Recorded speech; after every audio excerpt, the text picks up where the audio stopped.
What's up, guys? We just came from watching The Irishman. It's my second time seeing it. This is Abe's first time seeing it. And since I've already seen it, I'm just going to let Abe tell like his opinion on the movie, at least. So, here you go. Thank you. Well, The Irishman is the latest film from director Martin Scorsese, which is my favorite director. Really? I didn't know that. Yeah. Actually, Tarantino was for some time, and then when I discovered Goodfellas turned into my favorite film of all time. Wow. And yeah, he's my favorite director. Like your number one favorite? Yeah. Wow. I'm a sucker for mafia movies, and The Departed I love, Goodfellas I love, Gangs of New York I love, and this is another film of his filmography which I love. So The Departed, you loved it, right? Yeah, and I think people are being harsh about that. They just gave him the Oscar because, to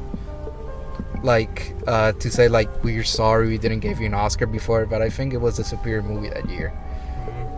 Honestly, like I find it kind of weird. I know we're talking about The Irishman, but I find it kind of weird that I've seen Scorsese fans say that they didn't like the movie because of the ending, and personally, It was a perfect I ending. love it because of the ending, because I love how random it is. I did not expect it at all, and yeah, like it should be like considered one of his top 10 best movies, honestly. Yeah, and even though he's best known for his mafia movies, he's just a great director.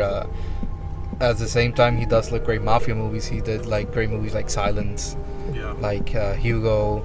I saw his first film. To be honest, There's someone knocking on my door. yeah, I saw that movie. Honestly, it's not one of my favorite of his. Yeah. But I still liked the themes of the movie because I found it so fascinating how he talked shit about his own culture and religion, and I feel like it was way ahead of its time where he was talking shit about male masculinity Mm-hmm. and how Catholicism is very toxic as well. Yeah, he's very big on Catholic guilt.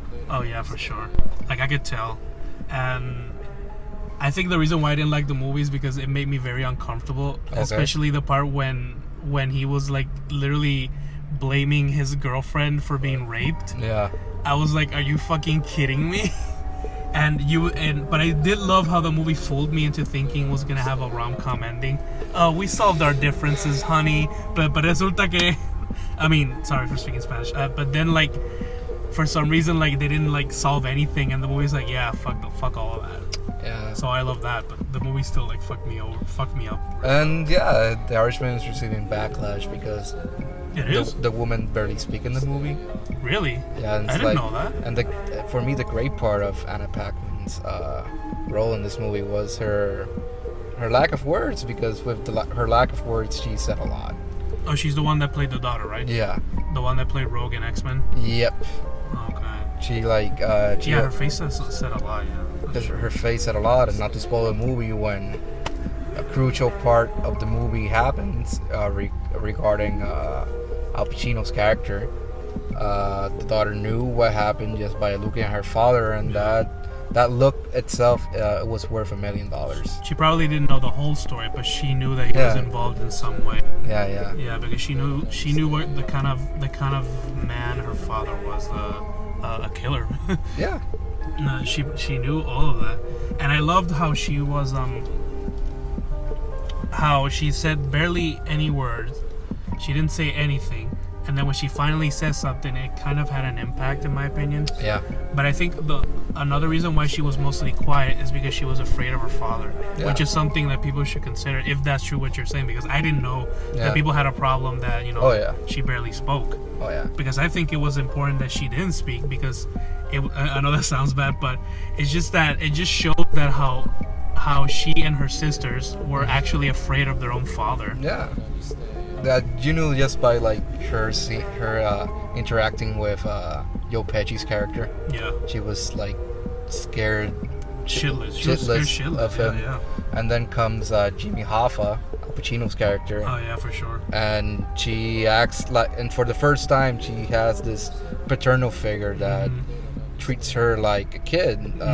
He's loving, he's caring, and so yeah.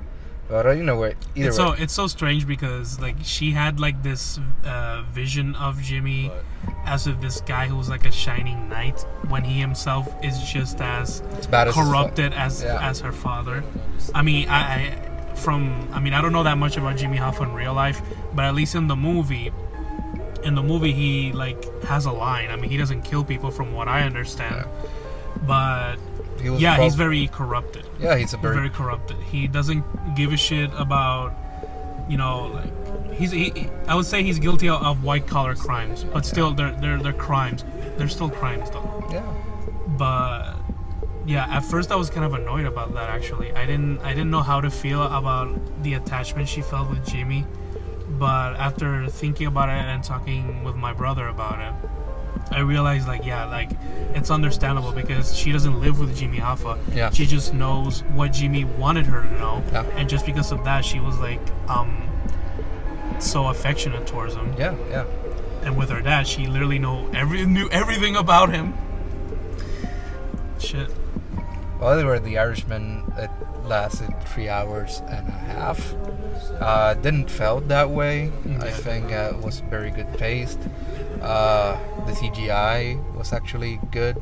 Better than most Marvel movies. Yeah, better than that crappy CGI that they used for Moff Tarkin in Rogue One.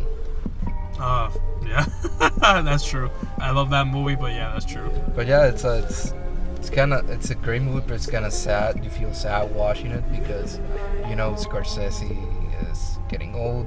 Oh yeah. Bobby De Niro is getting old. Yeah. Joe Pesci, Pacino, and I think this is the Martin Scorsese's farewell letter for that genre. Right.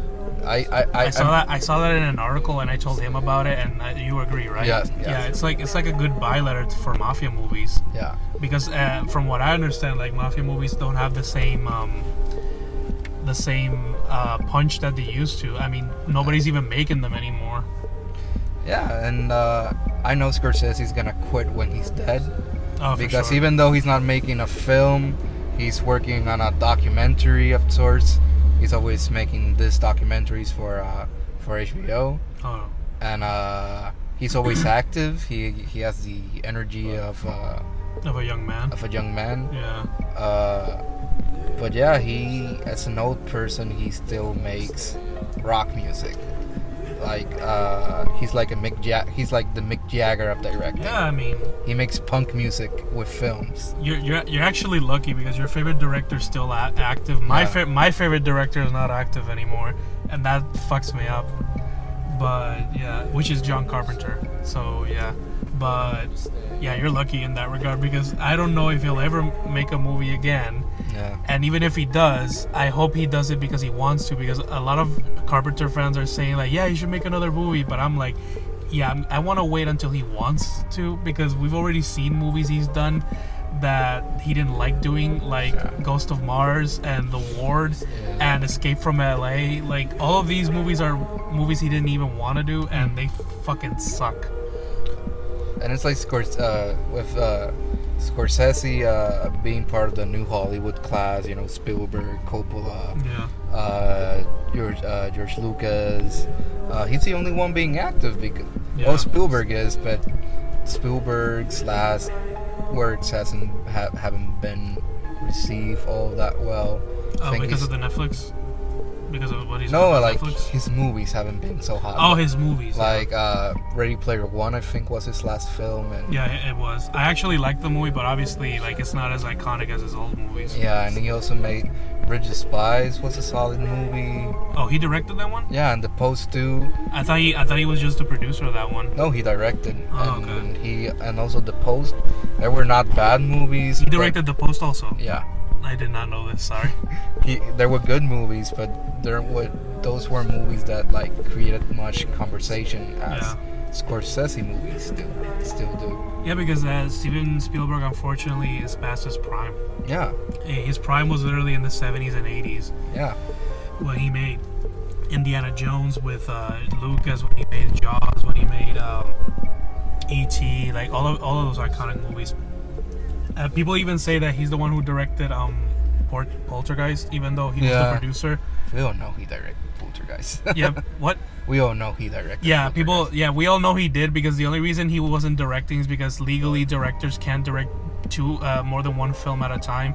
So he was just a producer, and he made the director of Texas Chainsaw Massacre directed. Yeah. Which is weird because, when you consider that movie and the sequel of Texas Chainsaw Massacre, and he made that movie, it's just it doesn't make sense. But who knows? Only they know. Yeah. But yeah, what else did you like about Irishman? Oh, I think Robert De Niro's acting was superb, and Yeah, it was. I would say he's done better, but that's because he's done so much good performances that it's easier to rate them. Actually, this is his best role since Dirty Grandpa. Yeah, we don't talk about that. I mean, that movie's amazing. I mean, come on. He said the N-word. He has the N-word pass. Oh God. He actually had a great role in Joker too. Oh yeah, I really liked his role in there. I liked how he could be nice in Arthur's dream sequences, but in reality he's also a dick. Yeah, he is. Yeah. And I love how he died in the most Robert De Niro way. Like when the Joker shot him, he didn't even scream or flinch. He was like, such a Robert De Niro way to die. Yeah, he died he died like the way his victims throughout all his movies have died. But either way, The Irishman had great acting. I think For sure. Joe Pesci is gonna be very underrated because we're used to see Joe Pesci in a very violent way, and he's very subdued in his movie, but he scares the shit out of you. And Al Pacino was great as Jimmy Hoffa. To be honest, he scares me more in Goodfellas. Oh yeah. What, you think I'm funny like a clown? I love funny how? I love this commercial, his Snickers commercial. Have you ever seen those? Yeah. That was fucking hilarious. Oh, you think you're models, huh? But you're not you when you're hungry. Like, oh, okay. That was fucking funny. And but I think it was a great movie. The pacing was good. The cinematography was great. It had great soundtrack. That's all. It's every Scorsese movie. Yeah. I think I don't know how to rate this movie, but I think I'll give it a 9 out of 10. Wow. I honestly gave it a 4.5 out of 5. Okay. Yeah. That translates to a 9. It's mainly because for me there were scenes where I felt like he needed to cut a bit. Okay. Because there were scenes. I mean, I'm not gonna spoil it, but there are scenes where I felt like he could have cut them earlier. Yeah. Because the scenes kind of lingered on for too long. But that's I would say that's only a handful. 5 scenes are like that. It's not that bad. It's just something noticeable. At least someone like me noticed it. Yeah. And I'm someone who doesn't notice that type of stuff. It may get a little slow sometimes, but it's just a little. Yeah, just a little. But the runtime, honestly, I liked it. I think there should be more movies like this. The problem is, for example, the problem with Avengers Endgame, I didn't have a problem with the runtime, but the movie had that runtime for honestly no reason, because the pacing of Endgame was so and so. I would say hit and miss. Yeah. But with this movie, it's mostly a hit. This is a Scorsese movie. Let's not talk about MCU. Oh right, I forgot about that. Oh shit. Yeah. Yeah, that's a whole other video for me, to be honest. Yeah. But yeah, The Irishman. The reason why I like The Irishman a lot is mainly because of the fact that it's a goodbye to mafia movies, like he said. Yeah. But also because I feel like it's a middle finger for traditional runtime. Yeah. Because I've always disliked how studios are like, yeah, this movie's supposed to be this runtime or this runtime, and usually movies suffer because of that. Yep. For example, I'm a big fan of Batman v Superman, but originally that movie was supposed to be 3 hours, but when the theatrical release got there, it was 2 hours and 30 minutes, and we had to wait for the Blu-ray to get the full 3-hour version, which is something that they should have just put the 3-hour version out in theaters. Yeah. But they didn't want to, because they wanted to follow the same old runtime that Marvel movies do. So yeah. That's what happened, honestly. I mean, look at the Dark Knight trilogy. Those movies are almost 3 hours, and people never felt like they were that long. And with this movie, you're never gonna feel like it's that long. You know, if you're really afraid of the runtime, you shouldn't be, because I've heard friends of mine have told me that they're afraid of the runtime. No, it's not. I mean, obviously, if you're a busy person, like, you need to try to find a day where you're completely free, yes, but it's worth it because this movie has no boring part, in my opinion. Like, you didn't find any part boring, right? Nope. Yeah, like it's all around interesting. There's literally nothing boring about it. And it was surprisingly funny in a lot of. Yeah. That was a surprise for me too. Like the first time I saw it, yeah. Like especially every time when De Niro says, "Okay, what do you want me to do?" Not that. Yeah. Because we don't want you to kill him, okay? Don't kill him. And there's a whole scene involving talk about buying a fish, which was hilarious. Oh yeah.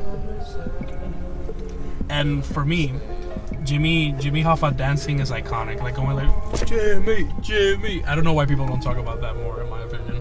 Also, I'm in a diet right now, and he ate a lot of Sundays, and I want a Sunday right now, but I can't. Oh, yeah. Sorry, I didn't know that.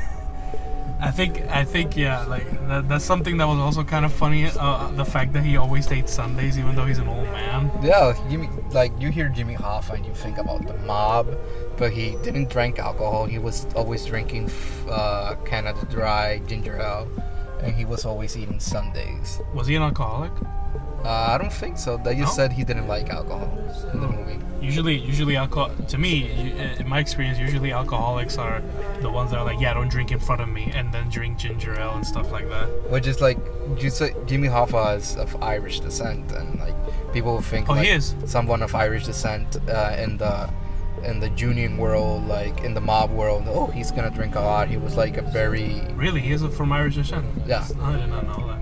Jimmy Hoffa, yeah. I don't know that much about Jimmy Hoffa. Most of the things I've learned were through references and other stuff. Because Jimmy Hoffa is always mentioned. I think I've heard of Jimmy Hoffa because of Family Guy, maybe. Okay. And other series like that like to make references of American culture or whatever. The first time I heard about Jimmy Hoffa was in Bruce Almighty, when they found Jimmy Hoffa's corpse. Ah, right. That's the first time I heard about it too. It's Yeah. Now I finally, literally, you helped me understand that scene, because I've never understood that scene as a kid. Yeah, it's I remember as a kid, I saw that scene and I was like this. I didn't understand, and my parents would laugh around me, and I'm like, I don't understand what this means. The body of Jimmy Hoffa was found in Central Park. And I remember watching Bruce Almighty in the theaters, and I asked my dad, and he's like, "Oh, he was a mobster." Wow. And then I was like, "Oh, that's Jimmy Hoffa." Wow. Good. That's a good throwback. I'm actually shook about this. Yeah, I think I'm gonna watch Bruce Almighty now. Oh, for sure, yeah. I'm gonna watch Bruce Almighty now, guys. Damn, that's fucking crazy. Yeah. I still remember that scene where in Irishman, where we were where they were in the car, right? And then Jimmy Hoffa was telling his son, "What, you had a fish here?" And he was like, "Yeah, I had a fish for a friend of mine." And then the other dude was like, "Yeah, but we cleaned it up." "Oh, you cleaned it up? I can still smell it. Have you ever fished in your life?" And I'm like, "Oh, Jimmy, can you calm down?" And I still can't believe how he called that other dude a wop. Yeah, he hated the Italians. Yeah, you could fucking tell that he hated the Italians. And the Tony joke. That's the best joke in the movie. They're all called Tony. They're all called Tony. Which Tony? The other Tony. What other Tony? Actually, who's gonna be in the party? Tony. Actually, do you know if you ever watched Mad TV? I was never a fan of Mad TV, but I've seen a few skits. Yeah, mainly because of Jordan Peele. There was a skit way back. It was Family Feud Sopranos edition, and when they were presenting the Soprano family, it's in the Soprano family you have Tony Jr., Tony Jr. Jr., Tony Jr. Jr. Jr. Jr. and Junior. Yeah, and another example, Soprano's name is Tony. Yeah, and every fucking Italian's name is Tony. And Fat Tony from The Simpsons, and there was also a Fat Tony in this movie. Yeah, I think there was a Fat Tony in another mob movie I watched called Mobsters, I think. I actually like that movie, even though it's kind of bad in a technical standpoint. Mhm. But I still like the story because of like how melodramatic it is, and the guy Christian Slater as a mobster is fucking iconic in my opinion. I liked him as a mobster. Lucky Luciano. I think there's a movie coming. There's a new movie coming of Lucky Luciano soon. Really? Yeah. But it's like a movie or a documentary? I think it was a movie. I know. No, my bad. There's a new like project coming with Johnny Depp, Mhm. or is it? I don't know if it's Johnny Depp or Tom Hardy. I don't think it could be Johnny Depp because he already did a sort of. He did a sort Black of Mass. Yeah. He did Black Mass. Actually, Oh yeah, it was Tom Hardy. He's making. Oh yeah, he's gonna play as what's the name? Robert. Fonso, something like that. No, he's gonna play as literally Robert De Niro played it as him in the Untouchables, but I forgot the name. Al Capone. Al Capone. I think he's gonna play Al Capone. I think, which is another like iconic role. Yeah. Did you ever like a little side note? Did you know that Martin Scorsese was like part of a tight group of directors where like they literally just helped each other out make movies? Yeah. And Yeah. they essentially and it's because of that union like a lot of iconic movies got made. Like for example, Brian De Palma actually literally gave Robert De Niro's role in Taxi Driver because of his friendship with Scorsese. Yeah. And while De Palma was filming Carrie, Steven Spielberg, George Lucas was also starting his development of Star Wars, and they actually helped each other out with the casting. Like there's literally videos of even Kurt Russell trying out for was it for Han Solo? I think it was Han Solo, yeah. And yeah. Also, when Scorsese won his Oscar, people knew he was gonna win when Spielberg, Coppola, and George Lucas were the ones presenting that Oscar that night. Yeah, that's actually pretty fucking cool. I wish there was more directors like that. Yeah. Have you ever seen the De Palma documentary? No, man. You should watch it. It's actually very good, and he explains in detail of the friendship he had with those directors, and how he gave De Niro his first directing job and all that. And I even watched some of De Niro's first roles, and they're actually pretty legit. Oh yeah, you bought the collections. Yeah, about the De Palma and De Niro collection. I really liked his role in what's it called? Hi Mom. Hi Mom. I think it was Hi Mom. Yeah, that movie is insane. It's very like symbolic, but I really liked Wedding Parties also because he played like the typical jock of that time, and it was so weird watching him do that. Yeah. Yeah. So you loved the movie, Yes, I did. and since you're a Scorsese fan, like, and what like is it like your fifth best, your fourth best, like how would you rate it among Scorsese movies? I really did not know you were like Scorsese was. I knew he was one of your favorites, but I didn't know he was the favorite. So I have to ask you, like, in what position would you put the movie? Well, my favorite Scorsese film of all time is Goodfellas. Goodfellas. And my second favorite is The Wolf of Wall Street. Mm-hmm. Really, Wolf of Wall Street? Yeah, I fucking love that film. I know The Departed. It's somewhere there. Somewhere in between. Taxi Driver. I really love Raging Bull too. I would say Taxi Driver is my favorite Scorsese movie, to be honest. Because that movie, I remember the first time I watched it, I was shocked. This was like when I was starting my cinephile adventures. And when I watched it, like I remember it blew my mind, and one of the reasons why I wanted to watch it was because I wanted to understand why the fuck that movie inspired that shooter that tried to kill Ronald Reagan. Yeah. Because I did not understand why. Yeah. Watching this movie, I understand why he got the idea, but I'm still how did you get like the thought that I should kill Ronald Reagan by watching this movie? That person was clearly unstable. But yeah, you did. Sorry. What were you gonna say? What position would you put the movie? I don't know if it'll be in my top 5 because I really love Raging Bull. I really love Goodfellas. I really love the. So it's not on your top. So it's not on your top 5. It might make it. It might make it. It might make it. It might. It might. I just have to like think very hard about this, but I think it's 9. A 9. You will put it as your ninth favorite Scorsese movie. But no, not 9. But I don't know if it might be number 6. Number 6. Yeah, right now. That's actually pretty high up. Yeah, because considering how many amazing movies he's done. Yeah, and Hugo is a very underrated Scorsese film. Was actually the first Scorsese film I watched in the movie theater, so I have a really like soft spot for that movie. I think Wolf of Wall Street was the first Scorsese movie I watched in theaters. Yeah, for sure. And this would be my second one. Yeah, I couldn't watch Silence in the movie theater when it came out. Wait, which one? Silence. The one with James Garfield and Adam Driver. You saw it in theaters? No, I couldn't. You wanted to. Yeah. So you would put it at number 6. Right now, I think, number 6. There you go. Like, a fan of Scorsese puts it at a number 6, considering how many great movies this guy has done. Like, Jesus Christ. To me, it's still... Taxi Driver, I still think it's my favorite Scorsese film, but when it comes to me and all the other Scorsese movies I've seen, yeah, this movie is actually pretty high up there. In terms of his recent movies, do you think this one's the best, or do you think Wolf of Wall Street is better, or The Departed, movies that came out of his recently? I think Wolf of Wall Street is better. Yeah, because it's just...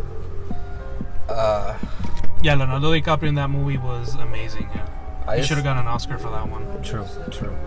I just that movie just showed everybody that it doesn't matter how old you are, you still can make like fucking great, energetic film. Yeah, I mean, he proved it with this one also on how he handled the CGI. I mean, there are directors that are our age that cannot do good CGI, but this dude who can be our grandfather made a movie that actually had great CGI that it's almost unnoticeable. Well, actually, the Wolf of Wall Street had some CGI. Which part?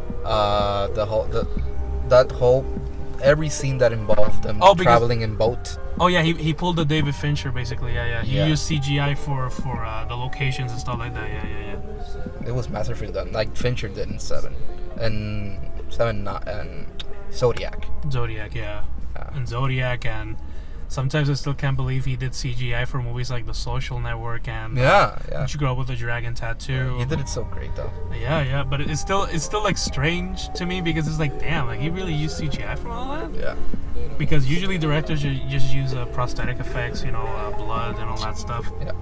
But yeah, I still can't believe in The Social Network that when Jesse Eisenberg's character and Andrew Garfield were like outside in the snow and they were talking, and I didn't know that the vapor coming from their mouths was actually CGI. Yeah. It's something that I did not know until I watched the video on the movie. I'm like, what? I was actually shocked about it.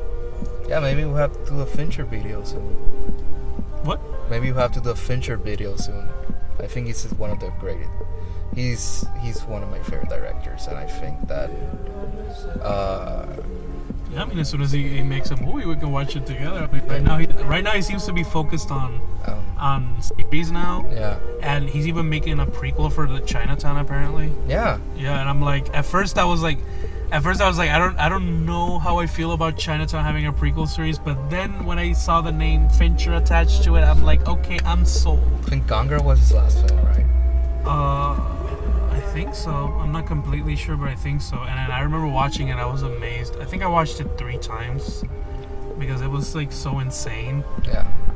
And did you know? Wait, talking about the Chinatown thing. Did you know that Chinatown had a sequel? Really? Yeah. It's directed by Jack Nicholson. Oh. I watched it. What's it called? It's called A Tale of Two Jakes. Oh no. Wait, A Tale of Two Jakes, was it? The Story of Two Jakes, something like that. Something with 2 Jakes, but it's fucking bad. It's like you know who's in the movie? Ruben Blades. Oh fuck. He plays as a Jew for some reason. Yeah, he plays a Jewish dude. But you know who's also in the movie? I forgot this actor's name. You love this actor. He was in Irishman also. He's the dude that you remember when De Niro almost blew up that, sorry, spoilers, blew up that laundromat? Yeah. And this dude Harvey Keitel. Yeah, he's in the sequel of Chinatown. Missed the wolf in Yeah, the wolf. in Pulp The Fiction. wolf, yeah. He's in the sequel of Chinatown. And his role is like very weird and underwhelming. It's fucking weird. Yeah. But yeah, so we love the movie, and he puts it at a very high position considering he's a Scorsese fan, and I as well. So, well, Abe, thanks for being on my video, man. Thanks, Zan, for having me. It was a pleasure watching this movie with you, and I hope this is the first of many times we go to a movie together. Yeah, probably many times. Like especially now since today's tomorrow's my last day in my trimester in universities. So yeah, I'm gonna be free until January. Oh, that's fucking great. Oh yeah, I fucking deserve that. Yeah, man. Yeah, I'm not gonna say any more about that because I don't want beef with my university, but fuck you guys. That's okay. We all hate university. Yeah. I spent 7 years in it, so. Fuck that shit, honestly. Well, guys, tell us what you think about, The Irishman in the comments. Hit like on that, hit like, smash like, subscribe, and yeah. So, see you guys. See you guys. They don't understand, y'all.